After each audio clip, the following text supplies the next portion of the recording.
രാവിലെ എഴുന്നേറ്റ് മീൻ മേടിക്കാൻ വേണ്ടി കടയിൽ പോയപ്പോഴത്തേനാണ് ഈ കൊഞ്ച് എൻ്റെ കണ്ണിൽ പെട്ടത്. ഈ കൊഞ്ചെന്ന് പറഞ്ഞാൽ എനിക്ക് ഭയങ്കര ഇഷ്ടമാണ് കേട്ടോ. കാരണം ഞാനങ്ങനെ കൊഞ്ച് ഒരുപാട് കഴിച്ചിട്ടൊന്നുമില്ല. കൂടിപ്പോയാൽ 4-5 വട്ടം മാത്രമേ കഴിച്ചിട്ടുള്ളൂ. അതുകൊണ്ട് തന്നെ എനിക്കതിൻ്റെ ടേസ്റ്റ് ഭയങ്കര ഇഷ്ടമാണ്. സോ ഞാൻ അതുകൊണ്ട് തന്നെ കുറച്ച് കൊഞ്ച് മേടിച്ചു. കാരണം കുറച്ച് മേടിക്കാൻ കാരണം എനിക്ക് പനിയായിരുന്നേ. അപ്പോൾ കഴിക്കുമ്പോൾ നമ്മുടെ ഹെൽത്ത് ഇഷ്യൂ കൂടെ നോക്കണമല്ലോ. അപ്പോൾ ഹെൽത്ത് ഓക്കെ അല്ലാത്തതുകൊണ്ട് ഞാൻ ഫുഡ് കഴിച്ചാൽ എന്ത് കഴിച്ചാലും ഇപ്പോൾ ഛർദ്ദിക്കുന്ന ടൈം ആയതുകൊണ്ട് തന്നെ ഞാൻ കുറച്ചേ വാങ്ങിച്ചിട്ടുള്ളായിരുന്നു. അപ്പോൾ അത് വീട്ടിൽ കൊണ്ടുവന്ന് പറഞ്ഞാൽ തന്നെ നന്നായിട്ട് വൃത്തിയാക്കി കഴുകി മുളക് പൊടിയും മഞ്ഞൾപ്പൊടിയും ഉപ്പും പിന്നെ കുറച്ച് ലെമണും കൂടി ഇട്ട് ലെമൺ സ്ക്യൂസ് ചെയ്ത് ഒഴിച്ചിട്ട് നന്നായിട്ടൊന്ന് മിക്സ് ചെയ്ത് കുറച്ച് നേരം ഒരു 5-10 മിനിറ്റ് റെസ്റ്റ് ചെയ്യാൻ വെച്ചു.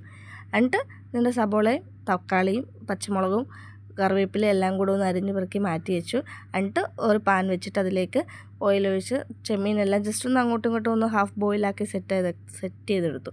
എന്നിട്ടത് മാറ്റി വെച്ചിട്ട് വേറൊരു പാനിലോട്ട് നമ്മുടെ കറുവപ്പട്ട മറ്റേ ഏലക്ക പെരുംജീരകം അങ്ങനത്തെ ഐറ്റംസൊക്കെ ഇട്ടൊന്ന് മൂപ്പിച്ചെടുത്തു. എന്നിട്ട് അത് പൊടിച്ച് മാറ്റി വെക്കണം. നമുക്ക് ഇതിനകത്തോട്ട് യൂസ് ചെയ്യേണ്ടതാണ്. അത് കഴിഞ്ഞിട്ട് നമ്മൾ നേരത്തെ മറ്റേ വറുത്ത് വെച്ചിരുന്ന ചെമ്മീൻ്റെ ആ ഓയിലിനകത്തോട്ട് തന്നെയാണ് നമ്മൾ അരിഞ്ഞ് വെച്ചിരുന്ന സാധനം എല്ലാം നന്നായിട്ട് വഴറ്റിയെടുത്തത്. അത് ആ സബോളയും കറിവേപ്പിലൊക്കെയാണ് വഴറ്റിയെടുത്തത്. അത് നന്നായിട്ട് വഴറ്റി വന്നിട്ട് തക്കാളിയും കൂടി ഇട്ട് നന്നായിട്ട് വഴറ്റിയെടുത്തതിന് ശേഷം നമ്മൾ ആ പൊടിച്ച് വെച്ചിരുന്ന ഗരം മസാലയില്ലേ അത് നമ്മൾ ഇതിലോട്ട് ഇട്ടു. അതിനു മുമ്പ് ഞാൻ കുറച്ചും കൂടെ പെരുംജീരകം ആഡ് ചെയ്യാൻ വേണ്ടിയിട്ട്, അതായത് പൊടിക്കാത്ത പെരുംജീരകം ഇടാൻ വേണ്ടിയിട്ട് ഞാൻ കുറച്ച് മാറ്റിയിട്ട് അതിലിട്ടൊന്ന് മൂപ്പിച്ചെടുത്തിട്ടുണ്ടായിരുന്നു. പിന്നെ മല്ലിപ്പൊടിയും മുളക് പൊടിയും ഇട്ടിട്ട് നമ്മുടെ ആ പൊടിച്ച് വെച്ച ഗരം മസാലയും കൂടി ഇട്ട് നന്നായിട്ട് ഇളക്കിയതിന് ശേഷം നമ്മുടെ ചെമ്മീനും കൂടി ഇട്ട് കഴിഞ്ഞപ്പോഴത്തേന് അടിപൊളി സൂപ്പർ സാധനം.